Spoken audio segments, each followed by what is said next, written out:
Hello ladies and gentlemen, and welcome to episode 8 of the Hybridicious squad building series. And for today's episode, I decided to use a new formation, a formation which I have yet to try prior to building the squad. And in the process, I also came to the conclusion that I should aim at making a hybrid in every single formation, and I think this is going to be a nice feature to the series. So without further ado, let us begin with the squad introduction, and in net, I decided to go with Rene Adler, the upgraded version, as he is, in my opinion, the best value-oriented keeper in the Bundesliga. Now, if you can't afford Nur, I would definitely recommend Nur, as he is a tremendous keeper, but Adler is definitely up there. He's very consistent. He has the height, the diving, the reflexes, and the fact that he goes for under 3,000 coins is a great bonus. Next, we move on to the defense, and we start off with Jan Kirchhoff. And Kirchhoff is an amazing defender. I've had multiple people recommend him to me, and I finally decided to use him, and I'm very glad I did. Now, the main reason why he's so strong is the fact that he has 77 sprint speed, paired with the fact that he has a 6'5" body frame. That is very rare, especially for a silver defender. He also has great work rates with medium attacking and high defensive, so he's always back on defense. And he's just a really well-rounded player. I believe he has 70 ball control and 73 long passing, which is a nice addition to an already great defender. And just to add on to that, he also costs under 2,000 coins. So if you have not tried him, I would highly recommend him. Next, we move on to Huth, and Huth is a all-around great defender. When it comes to tackling and getting players off the ball, this is what he's responsible for. He has 91 strength and 94 aggression, which is a great combination. Fairly cheap, and he also has medium-high work rates. And then we finish off the defense with Naldo. Now, I could have gone with Felipe Santana, as Kirchhoff is tall enough to handle the middle, and Santana would offer that pace. But I always wanted to try Naldo, and he is a terrific defender. His only issue is the high-medium work rates. So to compensate for his work rates, I decided to place him in the middle, and I swapped him with Kirchhoff. So what would happen is he would essentially play as a deep-lying defensive midfielder. And this worked out quite well, as he's got good ball control. He has a huge body frame, standing at 6'6", paired with 91 stand tackle, which means he has a giant stand tackle radius, and that just means he is very difficult to pass. So moving on to the fullbacks, we have Addy on the left side. And to be completely honest, Addy was here only for chemistry purposes, but he did serve his function. I believe he is 6 foot, paired with 84 strength.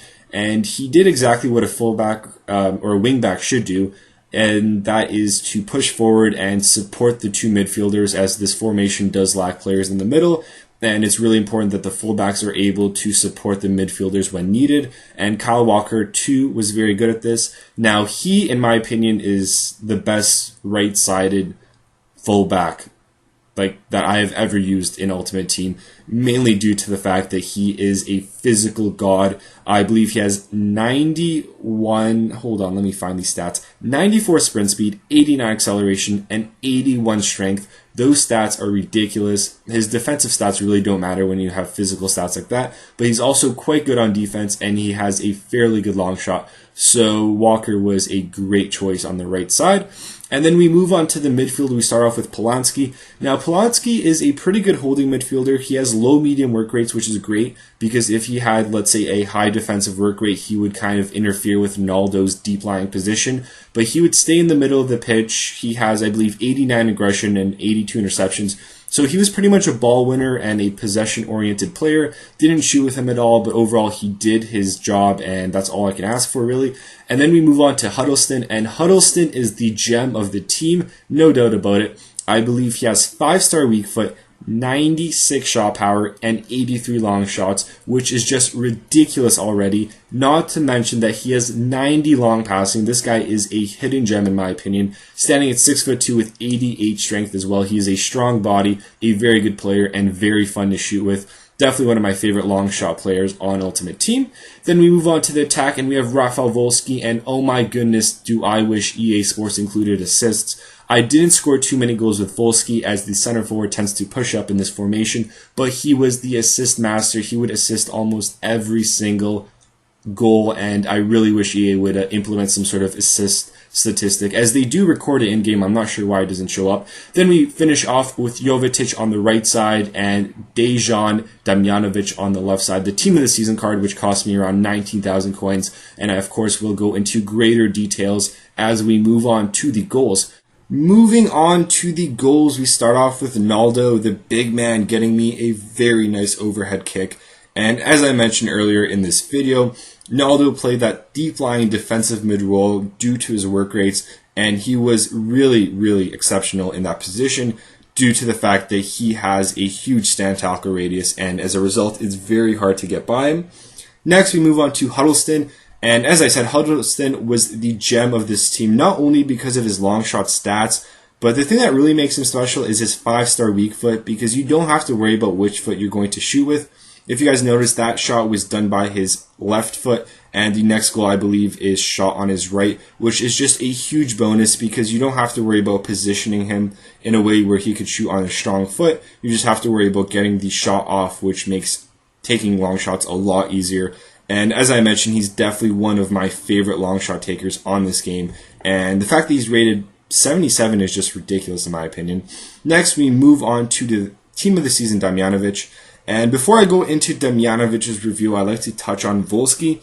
Now, I didn't score any goals with Volsky that were worth showing. I did have lots of chances with long shots. Unfortunately, none were able to go in.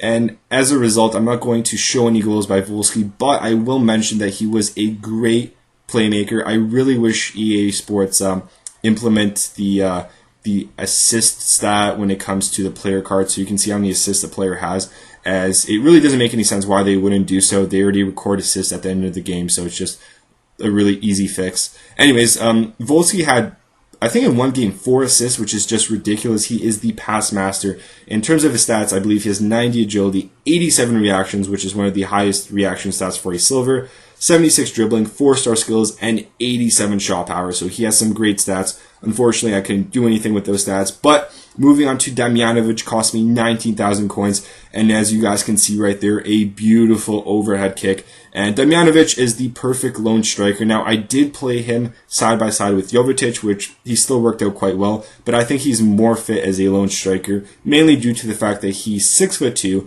He has high-low work rate, so he's always pushing forward, never going back.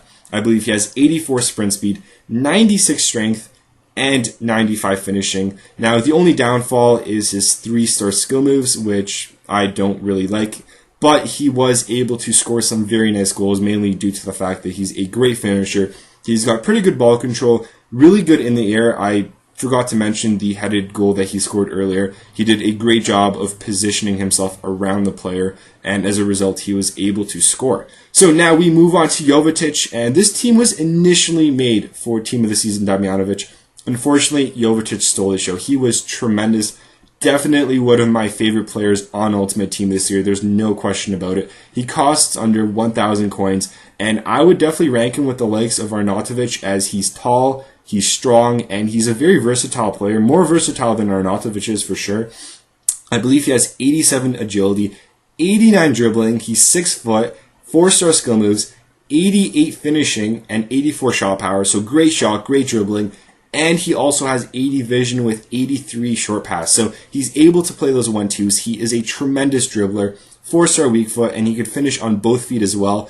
And overall, he was a great player. So that is going to conclude the episode. I hope you guys do enjoy. If you did enjoy, please leave a like, as they are always appreciated.